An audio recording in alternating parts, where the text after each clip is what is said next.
버렸던 이스라엘의 왕국, 하나님께서 그렇게 반역을 해서 하나님께서 완전히 제껴버리신 줄 알았던 그 이스라엘 왕국이 다시 이스라엘의 왕으로 오시는 메시아를 통해서 이 땅에 세워질 것을 하나님께서 선포하시게 됩니다. 그래서 이스라엘 백성들이 이 메시아를 받아들여서 예수 그리스도를 주님으로 모시고 새로운 왕국을 세우셨더라면, 그러면 얼마든지 예수님은 지상에서도 또 영적인 왕국도, 하늘의 왕국도, 하나님의 왕국도 수립하실 수 있었습니다마는, 여러분도 아시다시피 이스라엘 백성들은 자신에게 찾아오신 예수 그리스도 메시아를 알아보지 못한 채 그를 결국은 로마에 넘겨주고 로마는 그를 십자가에 못 박는 지경까지 이르렀습니다.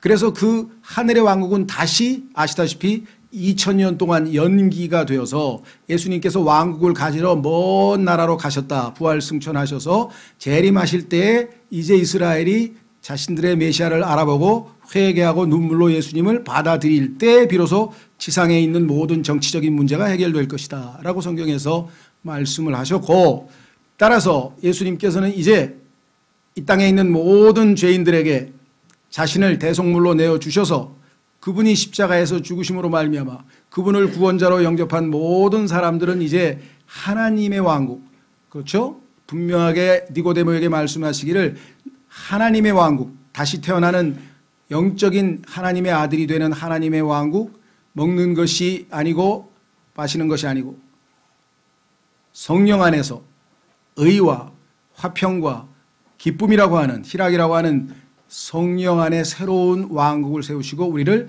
그 영적인 왕국의 백성으로 삼으셨다, 이렇게 얘기했습니다.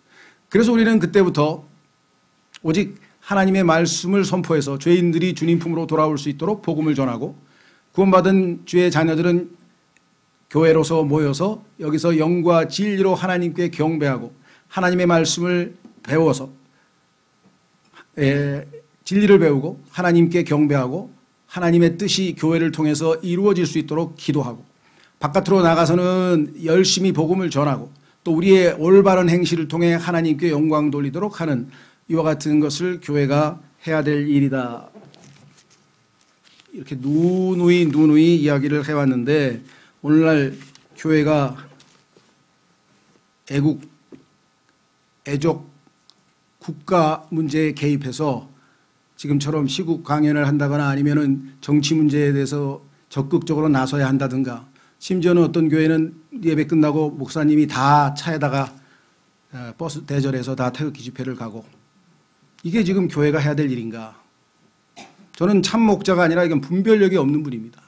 그리고 거기에 따라가는 분들 자체도 성경을 너무나도 모르는 무지한 사람들이라고 생각합니다. 성경을 한 가지만 읽어봤어도 그것은 그런 일을 해서는 안 됩니다. 그런 일을 하고 싶으면 아주 정정당당하게 정당에 가입해서 정치활동을 해야 됩니다. 얼마든지 교회에 소속하면서 할 수 있습니다. 그러나 교회에게 그 일을 역할을 맡기셨다고 착각하는 것은 정말 성경적으로 잘못됐다.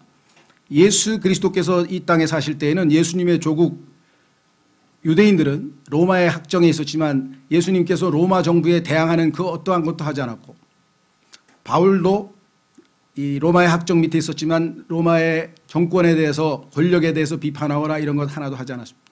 심지어는 베드로는 네로가 독재자, 그 유명한 악명 높은 네로가 통치자로 있은 이때에도 왕을 존경하라고 성경에서 말씀을 했습니다.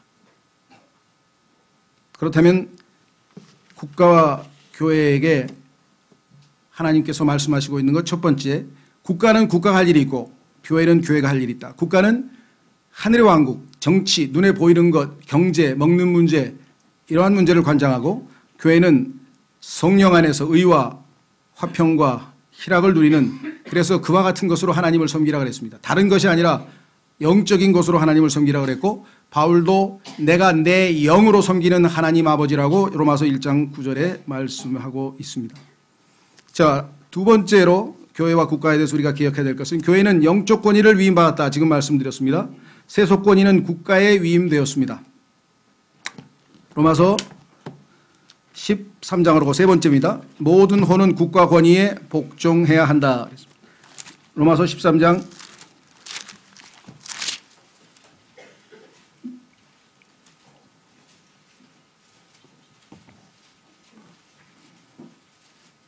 1절, 로마서 13장 1절. 모든 혼은 더 높은 권력들에 복종할지니 하나님으로부터 나지 않은 권력이 없으며 이미 있는 권력들도 하나님께서 임명하셨느니라. 그러므로 누구든지 권력에 거역하는 자는 하나님의 규례를 거역하나니 거역하는 자들은 스스로 정죄를 받으리라. 베드로전서 2장으로 가겠습니다.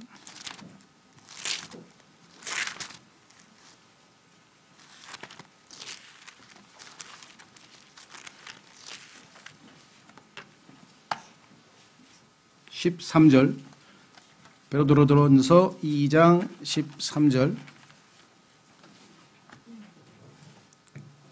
주를 위해 사람의 모든 규례에 복종하되 왕에게는 최고 권위자에게 하듯하고 총족들에게는 악을 행하는 자들을 징벌하고 잘 행하는 자를 칭찬하기 위해 그를 보낸 자들에게 하듯하라.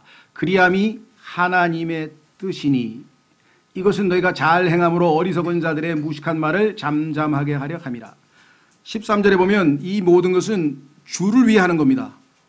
주님을 위해서 마땅히 우리가 해야 될 일이라고 성경에서 분명하게 말씀했습니다. 17절, 모든 사람을 존경하며 형제들을 사랑하고 하나님을 두려워하며 왕을 존경하라. 성경에는 분명하게 국가 권위에 대해서 우리가 복종해야 된다, 이렇게 언급을 해 놓았다는 사실을 기억하십시오.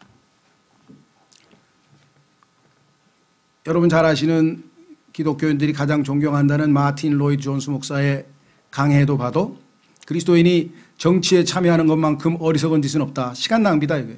하나님 앞에서 거기에 대해서는 아무 평가를 받지 않는다 이게. 괜히 시간만 낭비하는 거다. 분명하게 말씀을 했고, 여러분 잘 아시는 미국 수정헌법 1조.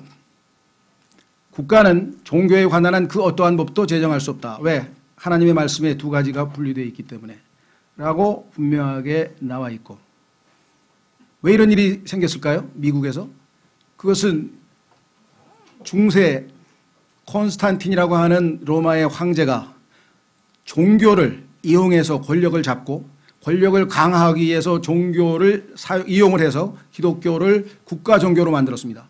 국가와 종교는 하나가 돼서는 안 되는데 국가 종교로 만들어서 주교를 임명하고, 그러는 바람에 나중에는 오히려 교회 세력이 더 강해져서 중세에는 교황들이 왕을 임명하고 황제를 임명하는 지경에까지 이르러서 중세 1000년 동안 교회와 국가가 하나처럼 움직였던 그 시대에 하나님께서 이 시대를 암흑시대라고 분명하게 말씀을 했고, 종교개혁자들이 종교개혁을 일으켜서 그들에게 새로운 출발을 했지만 마틴 루터의 조국 독일은 태어나면 모두 다 루터교 교회가 됩니다. 자동적으로 호적 등본에 출생하면 바로 그냥 자동적으로 세례를 하고 루터교 종교에, 스웨덴도 마찬가지, 덴마크도 마찬가지, 네덜란드는 환한 개혁교회라 그래서 장로교 신자가 되고, 스코틀랜드 마찬가지 국가 종교예요. 국가가 바로 그냥 종교를 선포합니다. 스페인 같은 경우 프랑코 1975년 독재자가 죽기 전까지만 해도 스페인은 카톨릭 국가입니다. 카톨릭 이외의 종교를 갖는 자들은 다 형사소추의 대상이 됩니다. 감옥에 갑니다. 이렇게 성경에 헌법에 써 있을 정도였다. 이 모든 것은 다 하나님의 법에 위배되는 것입니다. 하나님께서는 종교와 정치는, 국가는 반드시 구분되어야 되고, 예수 그리스도께서 오시기 전까지 이 두 가지를 섞으면 100% 부패하고 100% 문제가 생깁니다.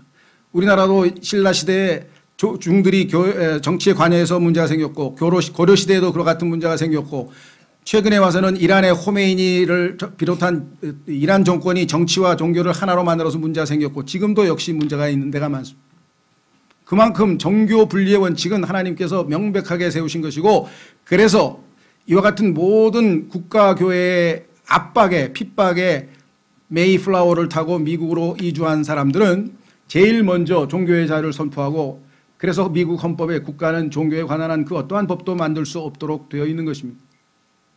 문제는 미국에서도 카톨릭들이 점령했던 지역은 메리랜드라고 있죠. 여러분 잘 아시는 미국의 워싱턴 DC라고 하는 수도가 있으면 그 수도 옆에 있는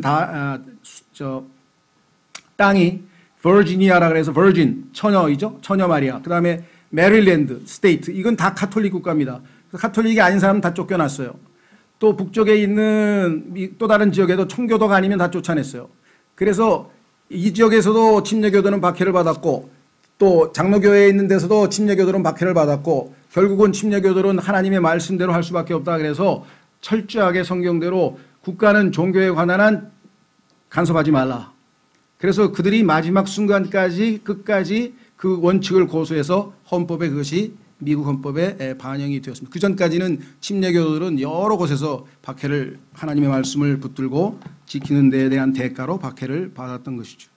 이 어마어마한 엄위한 이 문제가 20세기에 와서 미국에서 침례교도들이 도덕 재무장 운동, 미국이 너무나 영적으로 타락하니까 도덕 재무장 운동을 하자고 해서 국가 권력에 압력으로 가기 시작합니다. 미국에서 침례교도의 숫자가 엄청나기 때문에 이 표를 얻기 위해서 미국의 위정자들은 다 교회에 아부를 했어요. 그래서 교회가 원하는 정책을 들어주겠다고 이렇게 했었어요. 그래서 결국은 교회가 자동적으로 정치에 관여하는 그와 같은 아주 불상사가 일어나기 시작을 했고, 그와 같은 일들이 지금 미국서 진행되다가 이번에 우리나라에는 과거에 얼마든지 정치 목사도 있었고 다 있었습니다. 그러나 이렇게까지 심각하게 될 정도는 아니었고, 더더군다나 킹제임스 성경을 믿는 국가는 미국의 침례교회의 전통은 물론이고 성경적 원칙에 따라 정교 분리의 원칙을 철저하게 지켜오던 자들인데, 느닷없이 아까 얘기했던 그 이상한 교회와 목사가 그렇게 선언을 하고 영향력을 행사하는 바람에 지금 온통 아주 이 혼돈과 이 논쟁이 가중되고 있는 상황이라는 것을 말씀을 드리고, 그래서 많은 사람들이 지금 애써 기도하고 있습니다. 자, 네 번째, 교회는 왕들과 권위를 가진 모든 사람을 위해 기도해야 된다. 두려워할 거 하나도 없습니다. 왕들 또 뭐 그 누가 돼도 하나님은 이 땅에 있는 모든 민족들을 물통에 물 한 방울로 간주하신다 그랬어요. 뭐가 두렵습니까? 다만 지금 현재 하나님께서 허락하신 그 위정자들이 하나님을 두려워하는 가운데, 그렇죠? 하나님을 무시하고 제멋대로 행동하지 못하도록. 성경에 보니까 느부갓네살이라고 하는 왕이, 이 사람은 아시다시피 우상 숭배자입니다. 그런데도 하나님의 손길을 느끼고 두려워서 다니엘을 총리로 세웠고요. 그렇죠? 이방 왕들도 하나님 두려운 줄 알아요. 그들은 그것이 하나님이라고 생각하지 아니하고 하늘이 두려운 줄 모르냐 하고 생각하지만 이 모든 것을 관장하시는 분 하나님이십니다. 사탄이 아무리 준동을 했어도 욥기에 보면은 하나님의 허락 없이 되는 일은 없어요. 지금 대한민국에서 일어나는 일은 하나님이 허락하셨기 때문에 어쩔 수 없이 일어나는 거예요. 여기에 우리가 저항한다면 그건 시간 낭비예요. 우리가 해야 될 일은 하나님께서 하라고 하는 그 일을 하는 겁니다. 그것은 무엇인가? 기도하는 것입니다. 확인해 보겠습니다. 디모데전서 2장.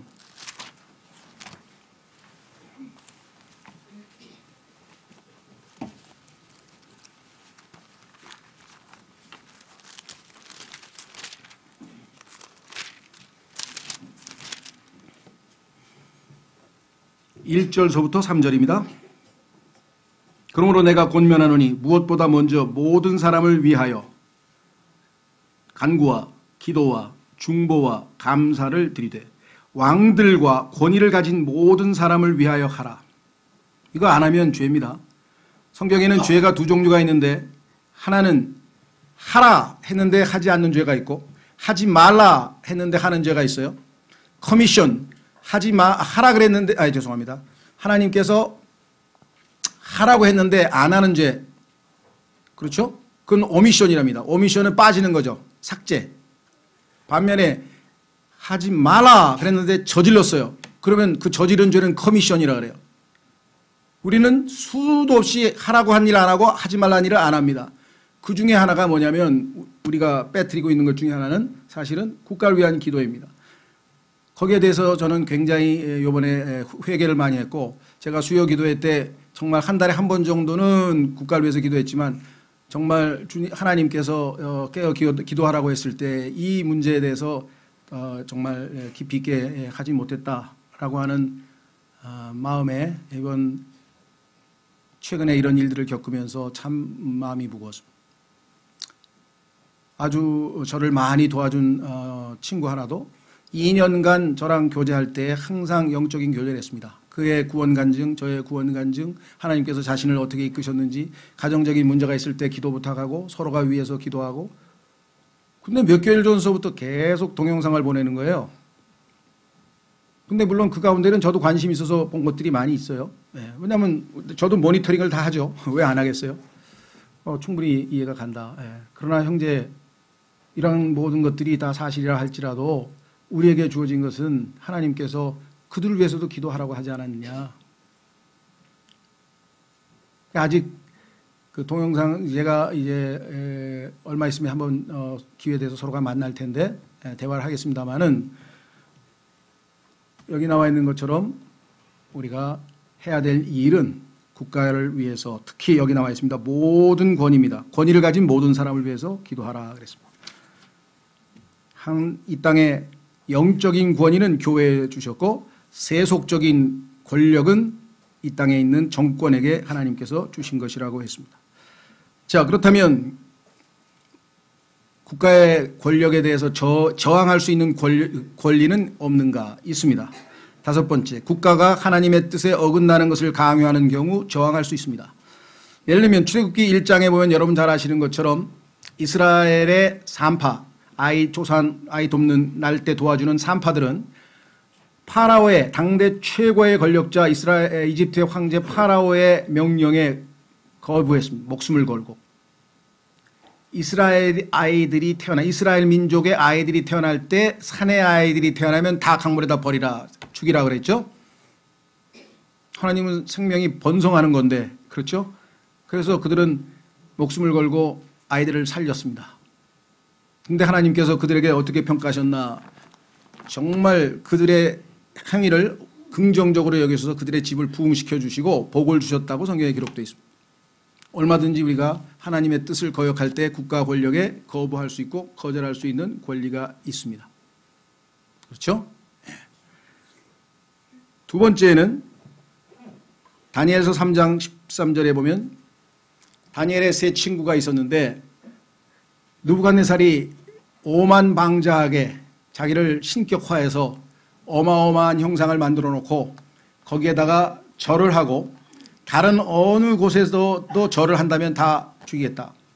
다니엘의 세 친구는 오직 주 여호와 하나님 이외에는 그 누구에게도 경배하지 않는 사람들이기 때문에 경배하지 않았습니다. 모든 사람이 다 경배했습니다.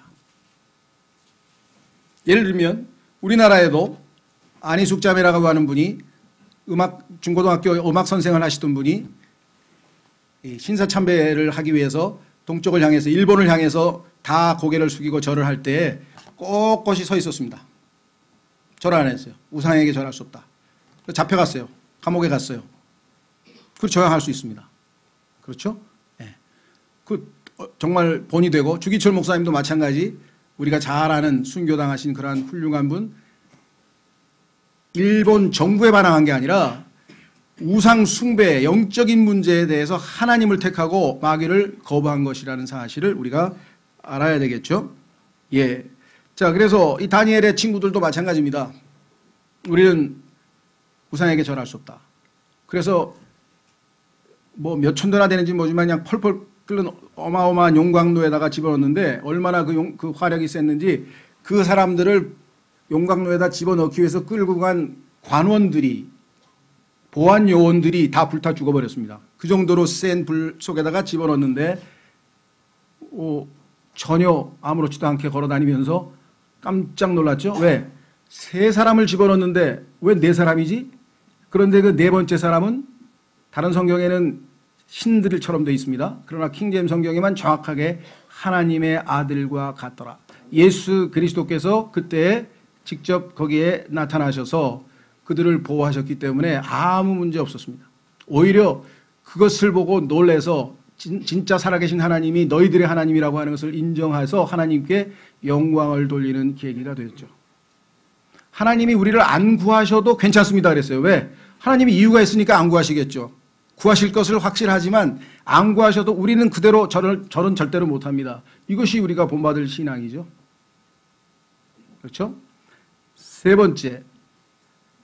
번째는 복음을 전파하던 초대교회의 사도들이 입을 열지 말라, 더 이상 예수님에 대해서, 예수님의 부활에 대해서 복음을 전파하지 말라라고 하는 국가 권위에 또는 종교 지도자들의 강력한 반발에 부딪혔지만, 너희 앞에서 하나님의 말을 듣는 것이 사람의 말을 듣는 것보다 하나님의 말을 듣는 것이 더 중요하다. 그래서 그들은 감옥에 갇히더라도 아니면 목숨을 걸고라도 계속해서 하나님의 말씀을 전했고 복음을 전했고, 필요한 경우, 어떤 경우에는 감옥에서 옥사한 사람도 있습니다. 사람마다 달라요. 반면에 하나님께서는 필요에 의해서 베드로는 천사를 보내서 풀어서 다시 하나님의 사역을 이어가도록, 물론 얼마 있다가 순교했습니다마는 하나님의 쓰임에는 다 때가 있겠죠. 만약에 여러분 가운데 국가가 예수 그만 믿어라, 교회 못 간다, 여러분들은 감옥에 갈 각오하고 목숨 걸고 그러한 잘못된 부당한 권위에는 당연히 도전할 수 있습니다. 저항할 수 있습니다. 그러나 성경에서 하나님께서 명하신 대로 우리는 분별 있게 영적인 문제에 관여해야 합니다. 미국 역사상 가장 극적인 사건들이 많이 있습니다만 그 중에 하나는 미국에서 가장 극우파 중에 극우파는 여러분들 아마 들어보셨는지 모르겠는데 KKK라는 게 있어요. 쿠클럭스 클런이라고 하는 미국의 백인 우월주의자 KKK라고 하는 그 집단이 있고요. 극우파입니다. 그 다음에 미국에서 가장 극좌에서 흑인 운동을 하는 사람들을 블랙팬서라고 합니다. 그런데 어느 날 이 사람들이 극적으로 만나게 됐어요. 그러니까 이 두 단체에 속한 리더들이. 그런데 묘하게도 그 두 사람이 거의 뭐 정말 원수 중에 원수죠. 그런데 그 두 사람이 극적으로 얼마 전에 다 예수 그리스도를 믿고 구원을 받게 됐습니다. 두 사람이 만났을 때 어떻게 했겠어요?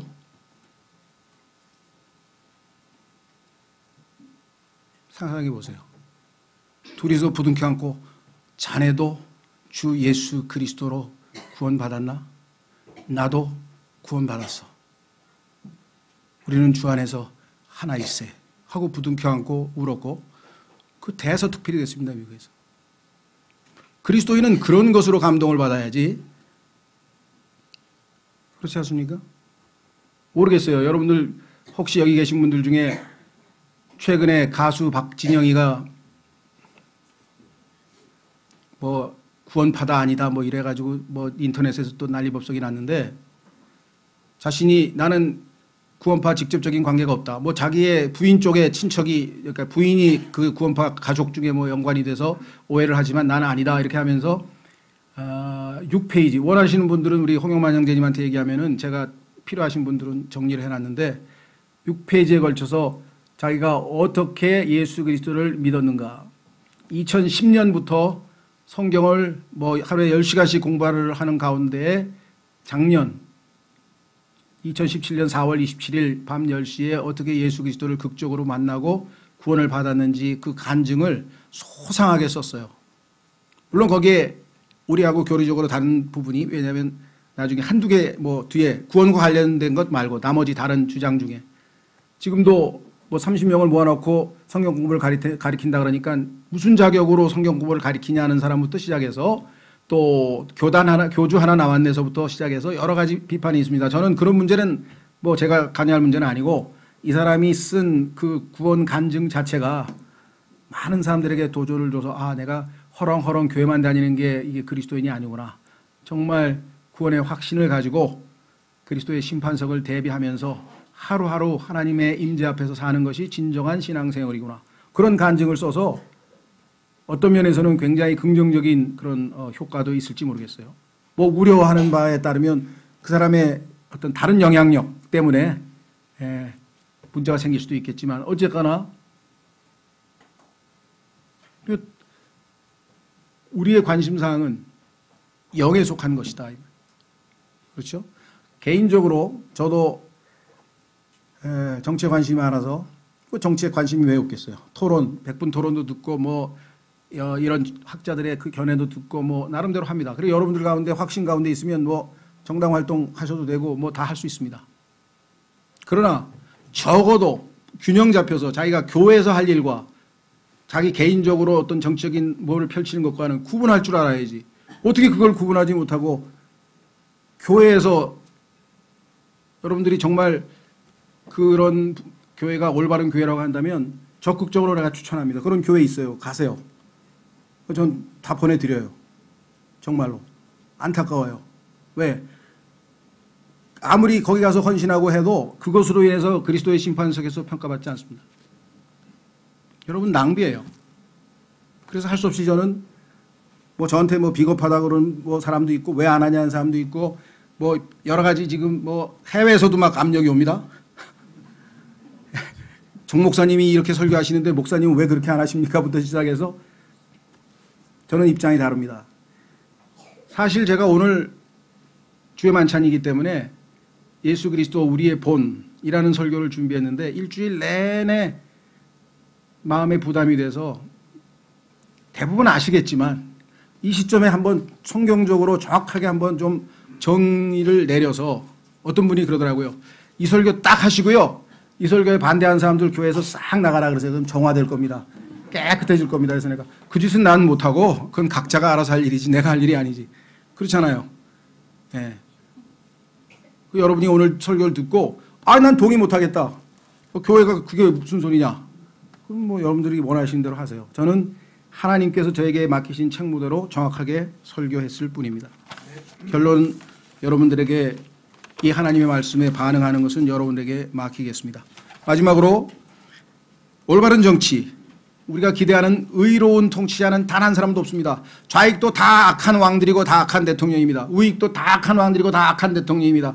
그 누구도 하나님 앞에 의로운 사람 없습니다. 오직 예수 그리스도 한 분만이 의로운 통치자가 돼서 그분이 오실 때까지는 하나님이 우리를 어떠한 처지에 두든지 우리가 그 질서하에 하나님을 섬기고 기도하고 주님 오시는 것을 소망하는 것이 정치에 관한 우리의 태도라고 성경은 분명하게 말씀하고 있습니다. 계시록 11장 15절에 이 세상의 왕국들이 그리스도의 왕국이 되었느니 이 세상의 모든 왕국들이 다 그리스도 앞에 무릎 꿇고 그리스도의 왕국이 되었다고 선언합니다.